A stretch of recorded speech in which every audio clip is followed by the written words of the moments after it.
Hello everyone, we are the Group 8. I am Kian Raisa Ramos, Albahani, Manalang Albert, Manalong Nico, and Manalansan Rica Abigail. And our topic is about romantic and realism art. What is the difference between romanticism and realism art? Romanticism focuses on the sublime, using the contrast and intense emotion to convey its subject.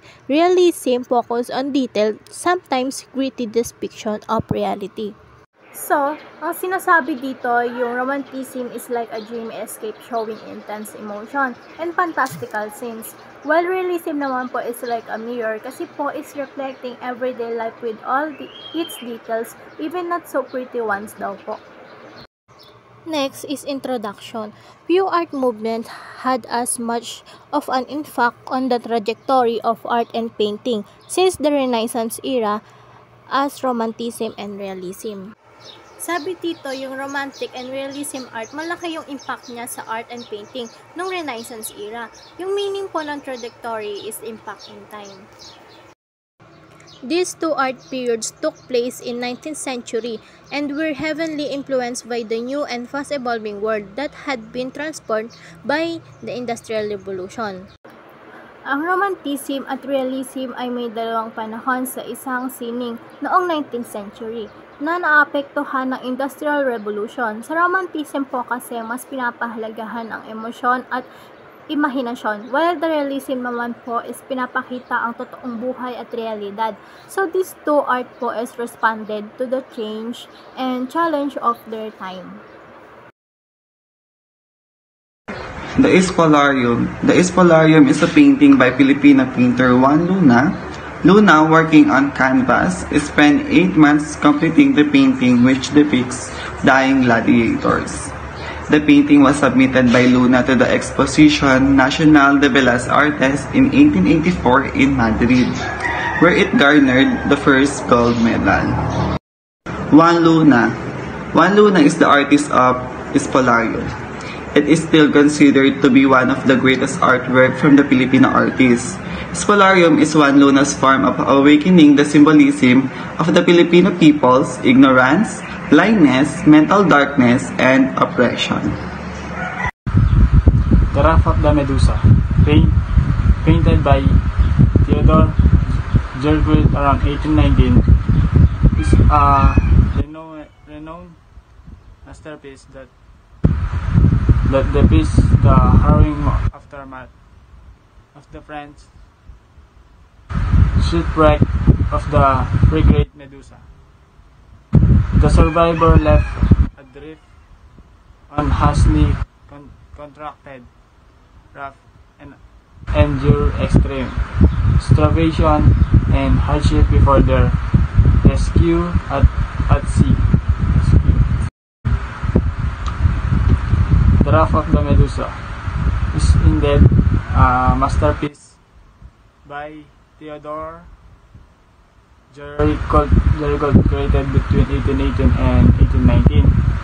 This monumental painting not only showcases Dreiselt's exceptional skills but also serves as powerful political statement. It depicts the aftermath of the wreck of the French naval frigate Medusa, which are of the coast of Senegal in 1816 out of 147 people who were set adrift on a makeshift raft. Only 15 survivors. After enduring starvation,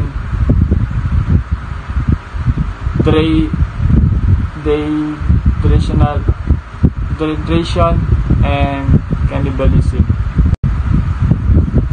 Jean-Louis André, Theodore Dreiselt, September 26, 1791 to January 26, 1824, was a French painter and lithographer, best known for his painting The Wrath of the Medusa.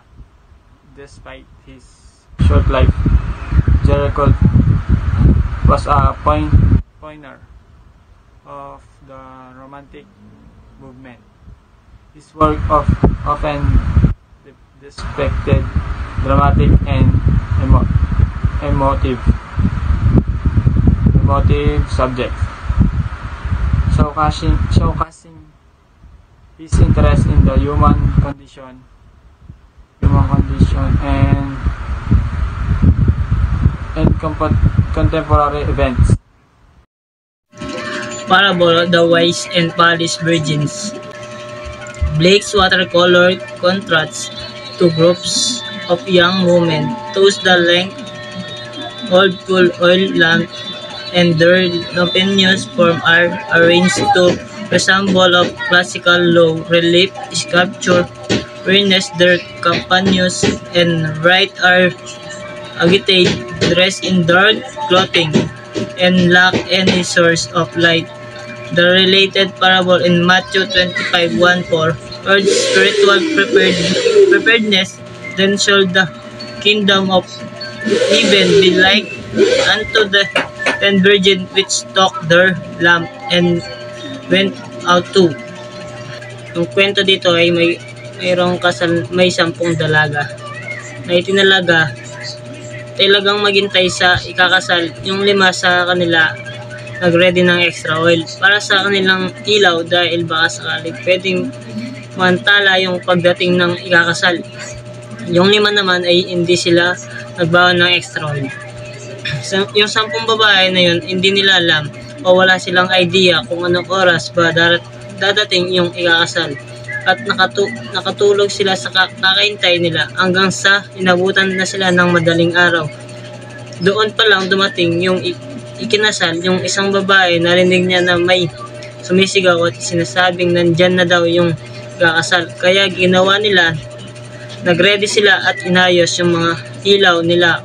Yung 5 hindi nagready ng extra oil ay naubusan sila ng langis, kaya ginawa nilang sinubukan nilang mangingi sa 5 babae, kaso nga lang di siya nabigyan na dahil sakto para sa kanila yung oil na ready nila. Pagkatapos nun, yung 5 nagready ng extra oil ay nakasama sa kasal, samantalang yung 5 ay naiwan sila sa ginawa nilang naganap muna sila ng oil, kaso pagdating nila nasaraduhan sila ng pinto. So ito yung parable of the wise of foolish virgin ay nakasulat ang kwento sa Biblia at inalantulad ito sa muling pagbabalik ng Panginoon. Hindi natin alam kung kailan at anong oras, kaya dapat tayong maging kagaya ng 5 wise virgin. Kailan natin maging ready? Yung 5 babae na naka-white at may dalang oil ay sila ay ang mga wise virgin, at yung 5 naman ay kabila sila ay sinasabing mga foolish virgin. At yung isang angel naman sa taas ay may trumpeta. Sinimbolo nito ng moment of judgment has arrived. William Blake was an English poet, painter, and printmaker largely organized during its life. Blake is not considered a seminal figure in the history of the poetry and visual art of the Romantic Age. His paintings and poetry have been characterized as part of the Romantic movement and as a pre-Romantic adept who prepared his own passionate style of theology. He was hostile to the Church of England, indeed to almost all forms of organized religion, and was influenced by idea. Ipinanganak si William Blake noong November 28, 1757 sa 28 Broad Street na mas kilala ngayon bilang Broadwick Street sa Soho, London. Si Blake ay pangatlo sa 7 magkakapatid na nag-aral siya pero hindi ganun katagal. Tumigil din siya nung 10 years old na siya at nag-aral lang siya para matutong magbasa at magsulat. dahil pangarap niya maging isang painter. Pagdating ng araw na pagdesisyonan ng parents niya, na-enroll na lang siya sa drawing academy sa Henry Pars.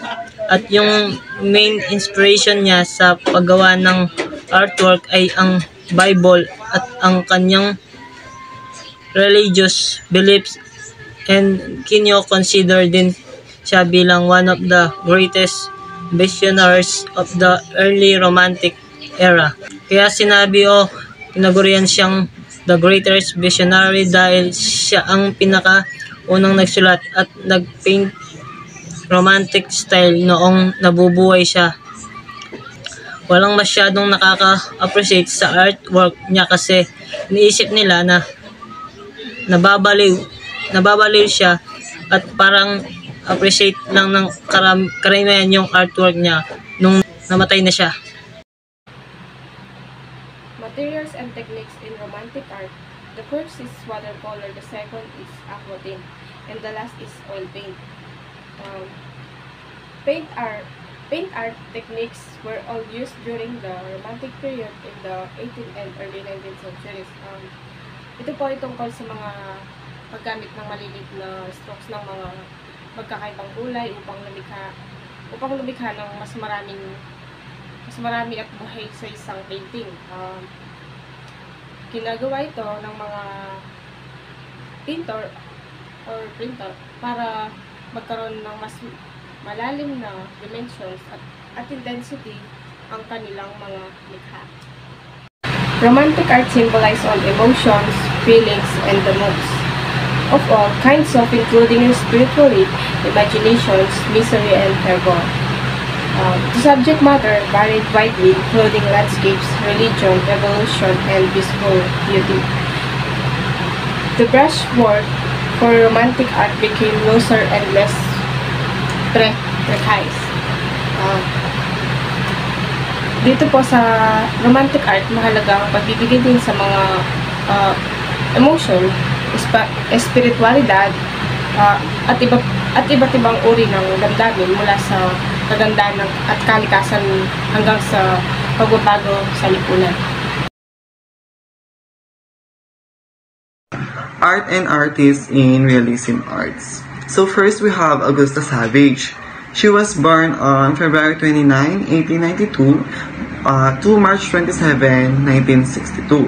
She was an American sculptor associated with the Harlem Renaissance. She was also a teacher whose studio was important to the careers of a generation of artists who would become nationally known. She worked for equal rights for African Americans in the arts. So this is the portrait head of John Henry. So this portrait is a plaster sculpture created by Augusta Savage in 1914. It lives at the Museum of Fine Arts, Boston in the United States. The image is used according to educational fair use and tag busts and portraits with a size of 8.9 centimeters.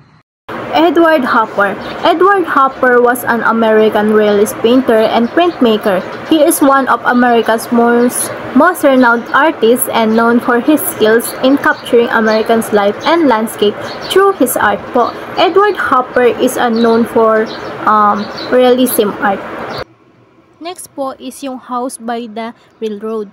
The juxtaposition of the house and the railroad tracks may be read as the confrontation between the fixity of tradition and the possibility of mobility in early 20th century. Nikolayevich Kramskoy was a Russian realist painter and art critic of Ukrainian origin. He was an intellectual leader of the art movement, known as of the wanderers between 1860 and 1880. Ivan Kramskoy.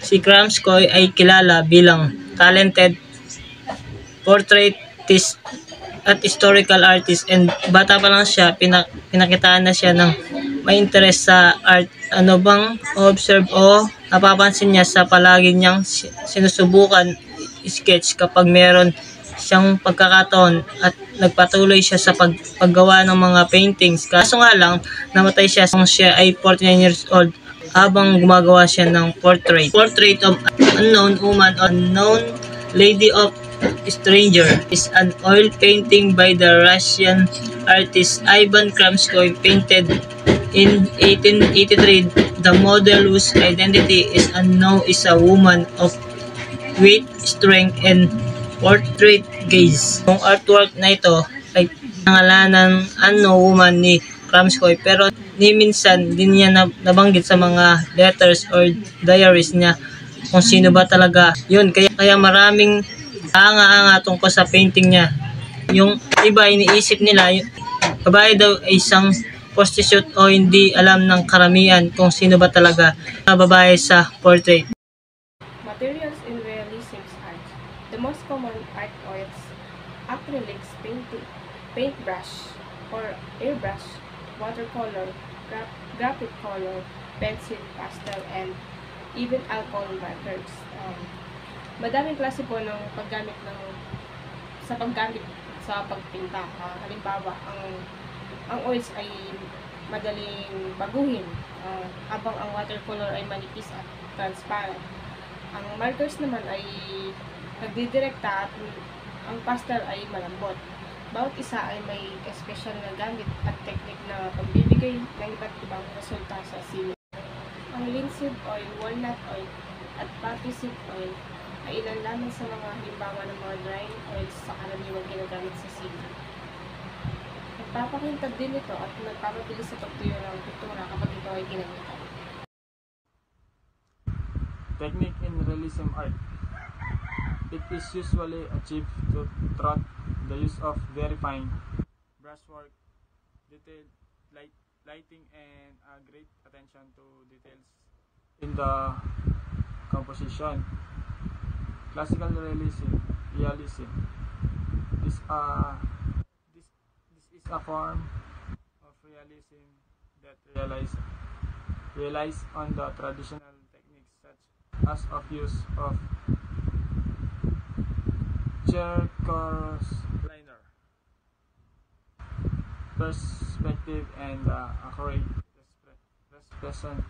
representation of the human form.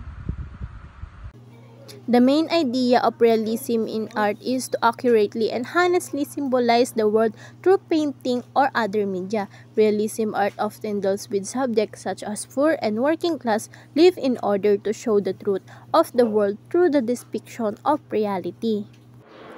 So, ang realism art po ay tungkol sa pagpapakita ng mundo ng eksaktong kung paano talaga ito nang walang halong pagpapaganda. Artists use painting or other method to honestly describe life, often focusing on everyday people and their experience like mahirap o mga manggagawa na gumagawa. Ginagawa nila ito para ipaalam yung totoong tungkol sa buhay sa pamagitan ng kanilang art na naglalarawan ng realidad na kanyang tunay na kalagayan po.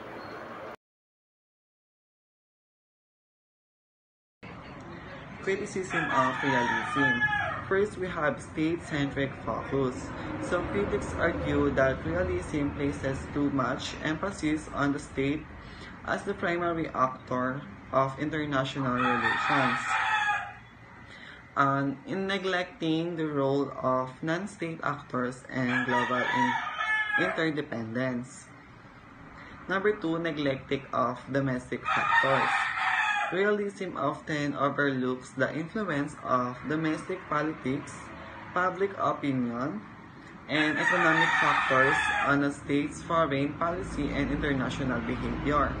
Number 3, static view of power. Some critics argue that realism focuses on power as the central concept in international relations, leads to a static and overly simplistic view of global dynamics. So, neglecting the importance of soft power, international institutions, and transnational issues.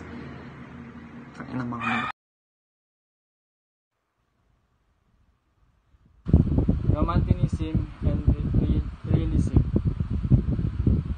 emigrates as two contrasting yet influential movement in the 19th century art seems each reflecting the changing landscape and values of their time.